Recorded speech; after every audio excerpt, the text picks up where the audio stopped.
The following is a special presentation of Tony Curry Radio.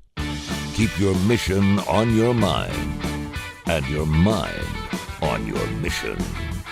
This is Mission Minded with Michael Coleman.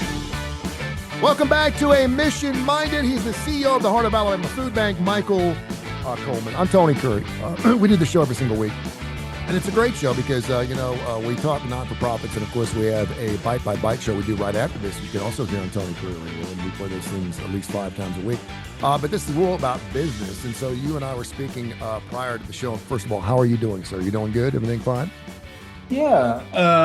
It's been a very interesting week for me, personally and professionally, but good things. And, going through some transitions in life, and that's always a little mind occupying when you're trying to do things. So if I sound crazy today, I just ask for the audience's mercy that I've got several things running through my head right now. So I'm going to go ahead and ask for forgiveness now if I get to rambling even more than I normally do. Brother, we love you, and we've got your back, and I know what some of those things are, and you've spoken about those things a lot on this show about, when you're dealing with employees, you're dealing not only with the employee that what they're doing in your office, but what happens the other 14, 15 hours when they're not there. So certainly our thoughts and prayers go out to you. One of those things I think is really interesting, and I'm going to say I was blessed to stand in the parking lot at Valleydale Baptist Church for 3.5 hours on election day.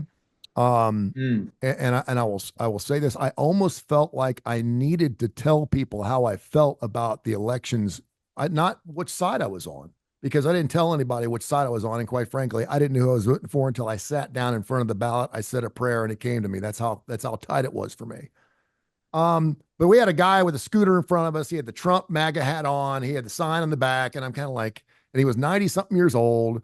And I'm like, okay, people that put signs out in their yard, I'm probably not going to I'm probably not going to have a relationship with those people. I don't get it. I mean, I'm just kind of like, it just kind of shoves it in your face. I'm not going to like them anymore, any less based on which way they're going to vote. That really kind of pisses me off, to be honest with you, because then you see a Trump, and then you'll see right next to him a Harris sign. It's like, well, how do those two get along, So save your signs.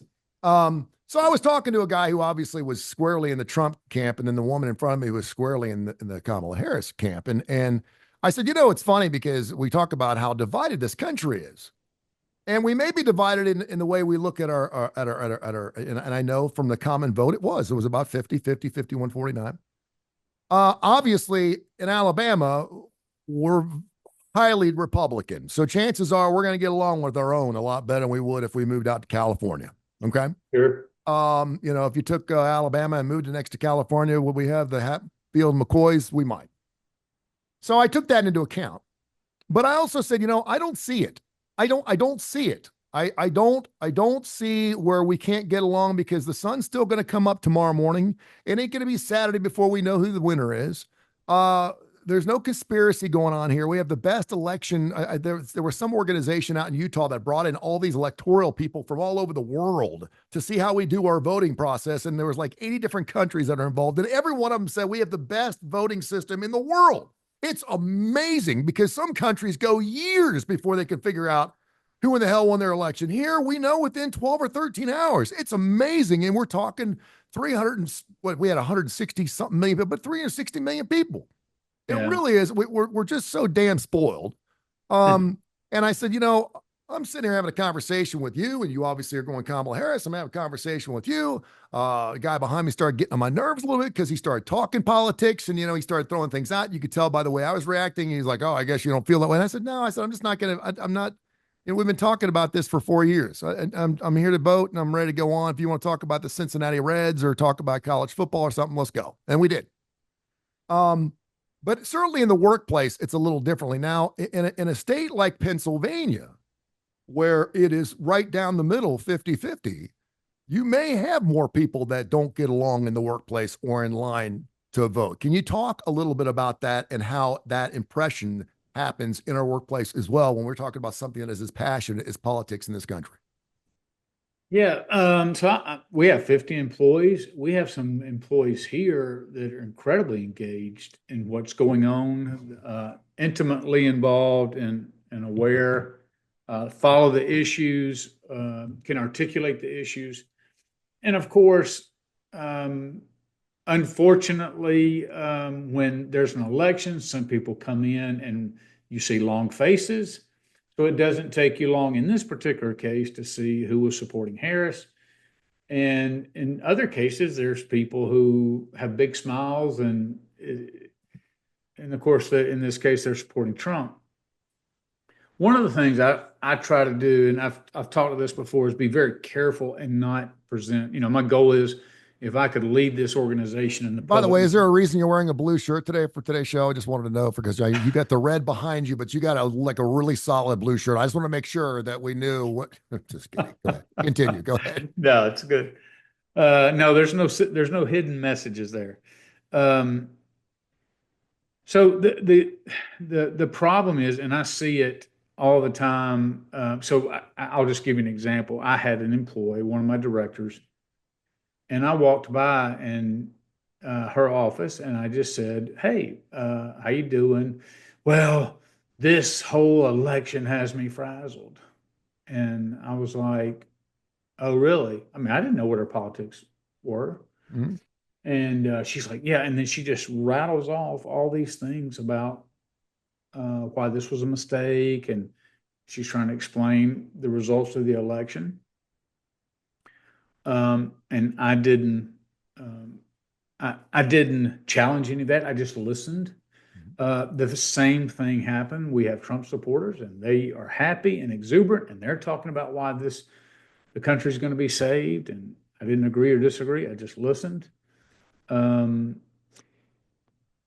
where I come from, and I've expressed this many times, is I don't want to do anything under the banner of a political party for that very reason. And I've been guilty of it in the past. If you embrace a political party, you almost feel compelled to endorse every bit, every action under that political party, whether you're Democrat or Republican. Mhm. And that's what you see on TV. What you don't see very much are people saying, all right, let's look at this particular policy. In this case, Donald Trump's policy, this individual policy, or whatever it is, uh, based on the facts, seems to be a good policy. Or you could look at it and say, well, but you look at this policy of Donald Trump, it doesn't seem to be as effective. So instead of going in and saying, because and looking at it honestly and just saying, hey, we're not toting the water for the Democrats or the Republicans. Let's just look at what's working and what's not. But what happens is you have pundits, and so anything good that happens to a Republican or anything good that happens under a Democrat administration, it doesn't matter if it's good for the country. The other side is going to trash it and trash the person and personal. So it's an all or nothing mentality. Mhm. And I see that coming out in the supporters who feel comfortable talking about what their own personal views are. So it's at the apocalypse coming right now because because Trump's back in office with some. It's doomsday. It's not, oh, I wish that hadn't happened. And then the reverse is true. Oh, Trump's the savior. He's elected. So now everything's going to be, and we know that's not true. Um, and so, but it's easier, but it's intellectually lazy. And that's what probably bothers me the most is when somebody just endorses everything about Trump or hates everything about Trump, then that right there tells me a lot about their engagement in the political process. Does it also tell you about how they deal with other people in their life? It can be very telling that people see that they don't uh, see nuance very well, that they don't live in what I describe as the gray area of life. And the reason is because I think we as a country are so intellectual lazy that we don't want to go through and think through and then challenge ourselves and be intellectually not just lazy, but then it requires us to look at ourselves and challenge ourselves and to go through and say, you know what?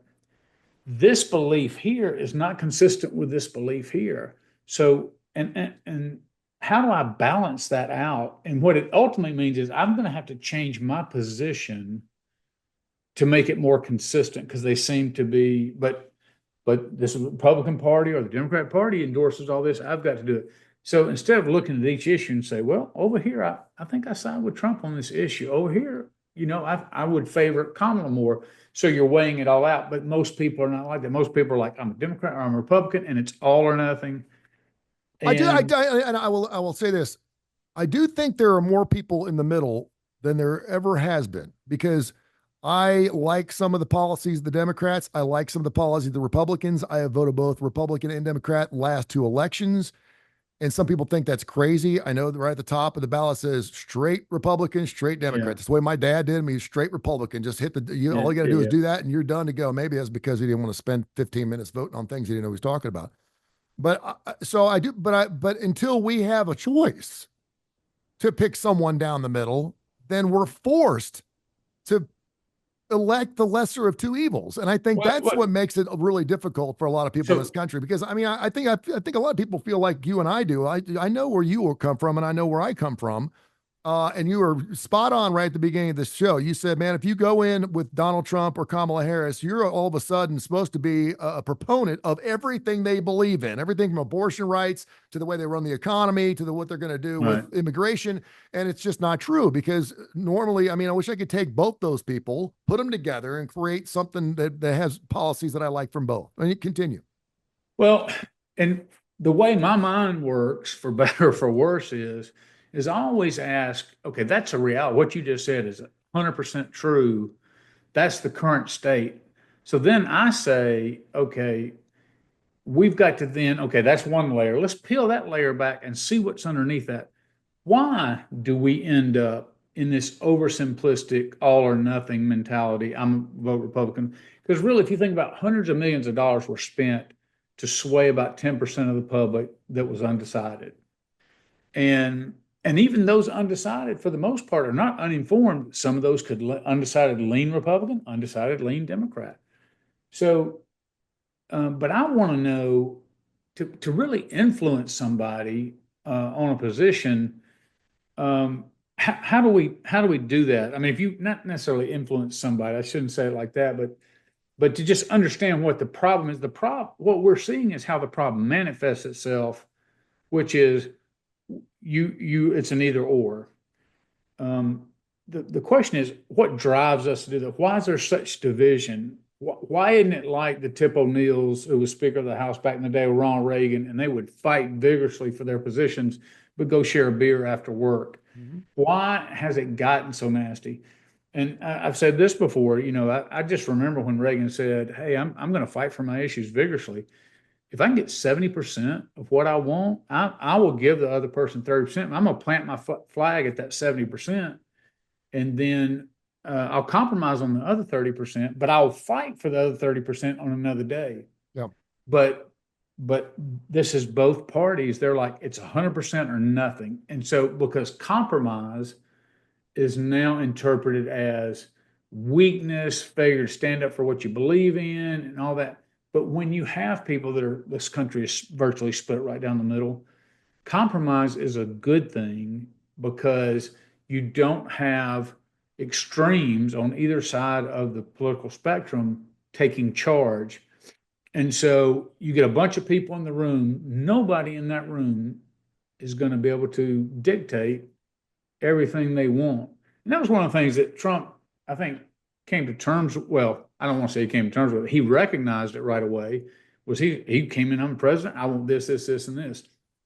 And then he found out, well, Democrats can have all sorts of, in the legislative branch, have all sorts of ways to delay that. It's the same way Republicans do that to Biden. Mm-hmm. So you can't just come in and demand, I'm going to want this, I'm going to want that. It's all this got to work together. So when you look at if you take this back to a work culture, it's very much, if your culture is, hey, everybody gets a seat at the table, everybody has a perspective, and we're not going to crap all over them personally because their perspectives differ than what my own are. The way that we have got to get back to having honest discussions and saying, instead of saying, you disagree with me on abortion, therefore you are evil, or you disagree with me on tax policy, so you can't, you're a socialist, or you don't see this in the role of government and faith like I do, so you're not even a true believer in Jesus. Those kind of lambastic things are very dangerous, because it doesn't just stay in the political spectrum. It bleeds over into, oh, my neighbor's a Democrat or my other neighbor's a Republican. I don't trust them. Mhm. I don't want to have anything to do with them. And so caring for your neighbor goes away because we have these labels on us, and I hate the label. And if you wear the label, therefore I hate you. Yeah, I do think we are a country of poor winners. We've been poor losers. I mean, everyone's a poor loser, but for some reason in this country, and maybe it has something to do with social media, because I'm trying to think what has really changed over the last 10 to 15 years. And we all have a voice now. It used to be politics, sex, and religion. You didn't talk about those three things ever. You Yeah, certainly do that in a mixed family, and you wouldn't normally do it in your own family. right. Now it's like you can't start a conversation without one of those three, and usually it's politics. Um, and I guess it's another way for some of us to feel like, have I ever smoked a cigarette? Yeah, I've smoked a cigarette with somebody that I didn't know, but I wanted to get to know them a little bit better. So I'm like, yeah, smoke a cigarette, in hopes that I would obviously wouldn't get addicted to it. But we had this common ground to Yeah, do. And, I've got a friend of mine who, it's a woman. She's my age. She loves Donald Trump. I love that man. And I yeah, mean, this guy has got felonies. I have no doubt that this happened with the Playboy Bunny. I mean, I have no doubt that all this stuff happened.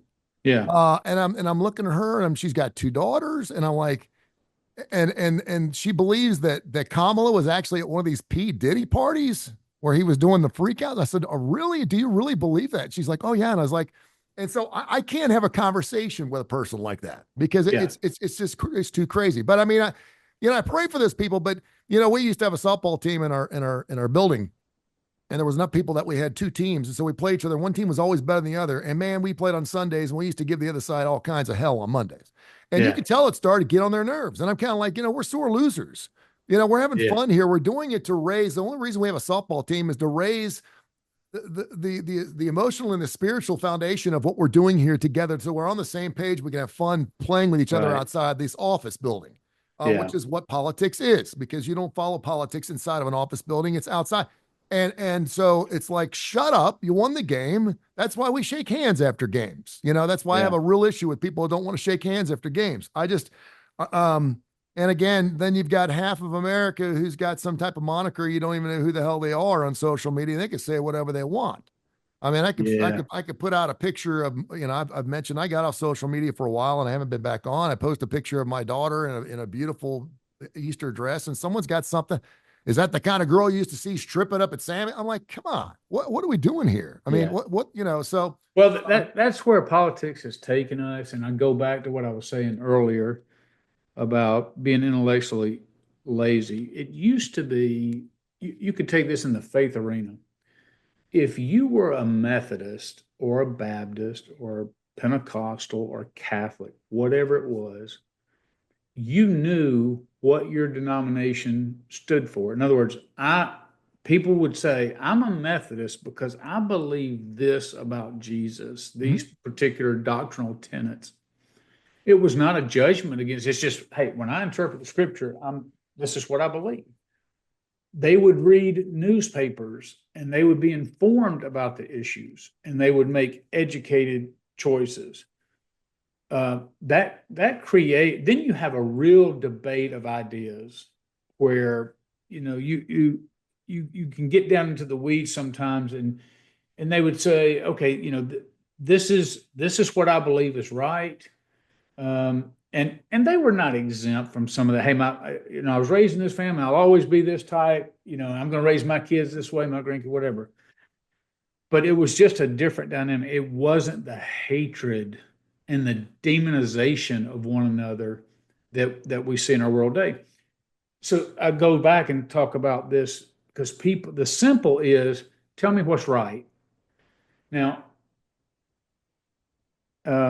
when I was younger, I was very dogmatic about politics. It didn't matter what the subject is, truthfully. I was incredibly dogmatic, in our 20s when we got it all figured out. Mhm. Well, if I still believe the same thing in my 50s that I do in my 20s, I've just wasted 30 years because life is going to teach you that it's not black and white. It's all full of nuance.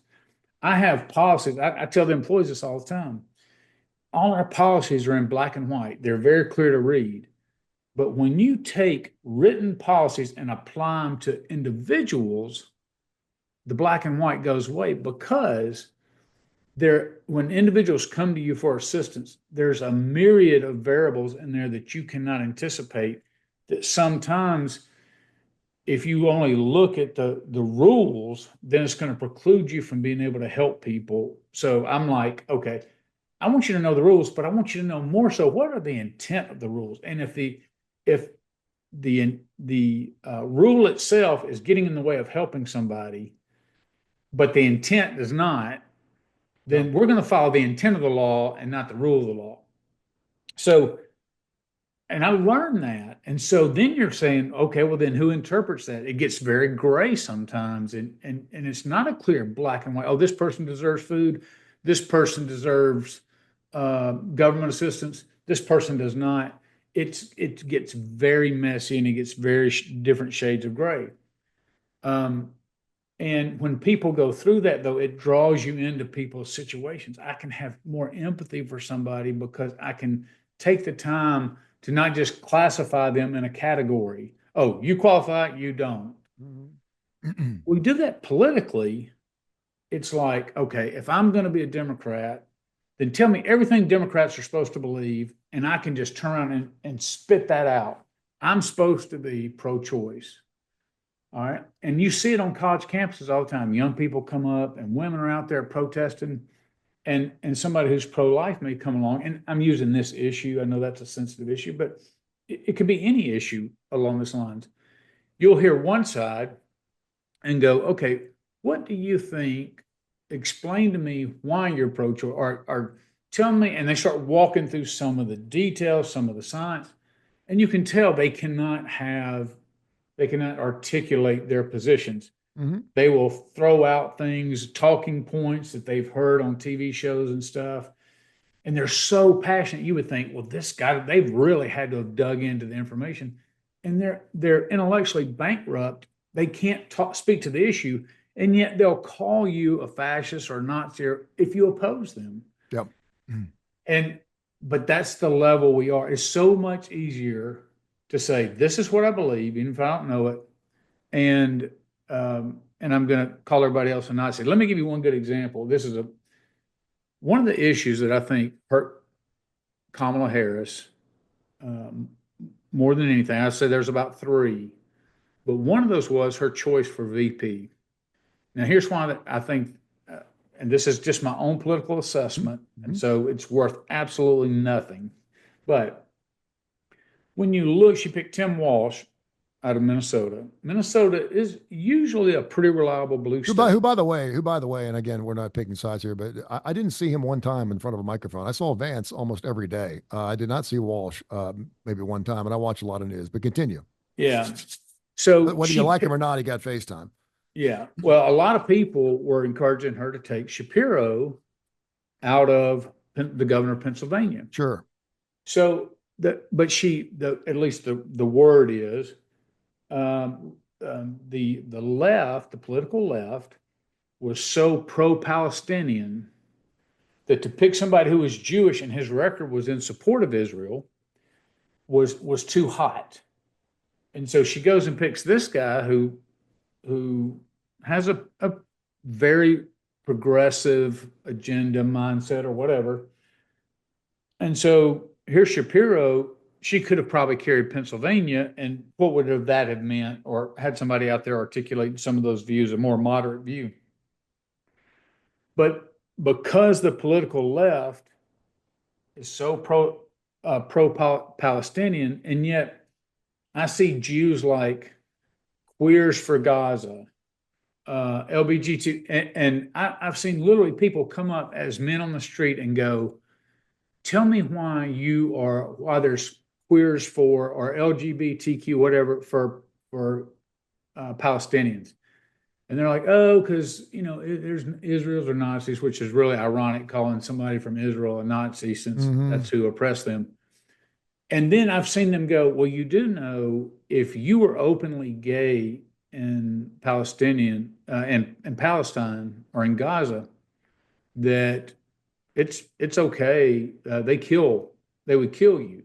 Yeah. There's several instances, videos of whatever, of people being thrown, gay people being thrown off the top of buildings, and you can see them go, oh, well, and they're saying, that's who you're saying. Hamas needs to be in charge, and Hamas kills gay people. Mm-hmm. So you can just see the intellectual process of going, wait a minute, I have no way to explain why I'm a gay American, and I'm standing up for people who, if I were over there, wouldn't let me protest with them. They would kill me. You see the big picture of all that. No, absolutely. And I do think if regardless of whether you like Donald Trump or not, I think there's a reason why we've had, and we didn't have as many people vote this year than we did in 2020, which really surprised me by quite a bit, about 5 million people, which really surprised me. I do think one thing that Donald Trump has done in this country is created more of I need to know what I'm talking about before I actually get out there and vote. I mean, we used to have 30, 35, 40%. And, when we only had a third of this country vote, and we didn't have any problems. It didn't seem like we had any problems. Everyone seemed to like the president. We got along. I mean, we had the Carter years, we had the Reagan years, we had the Bush years. And then all of a sudden, when everyone started having a voice, then all of a sudden we started bickering a little bit. And sometimes that's a good thing. Sometimes it's a good thing. You find out where you land in some things, because I mean, obviously there's been a lot of things that have been rumbling underneath, been under the river for quite some time. And so now that you got 60% of people are like, go out and vote. And I was like, we used to never have any problems with each other until everyone started telling everybody how they felt about stuff. And now all of a sudden, so maybe that's a good thing. So, hey, great stuff, man. I love that. He is the CEO, of course, the Heart of Alabama Food Bank, does a fantastic job. Mission in mind, keep in mind your mission in your mind. It's the kind of stuff we talk about, politics. If you got any questions or any viewpoints on this, info@TonyCurryRadio.net. We do get emails. We would love to see your emails, and we'll read them here on the air. Info@TonyCurryRadio.net, info@TonyCurryRadio.net. You hear the show at least 5 days a week, and of course it runs on TKR, thousands of viewers and listeners every single week right here on our YouTube page. Thank you, sir, and Bite by Bite is up next, all right? Enjoyed it.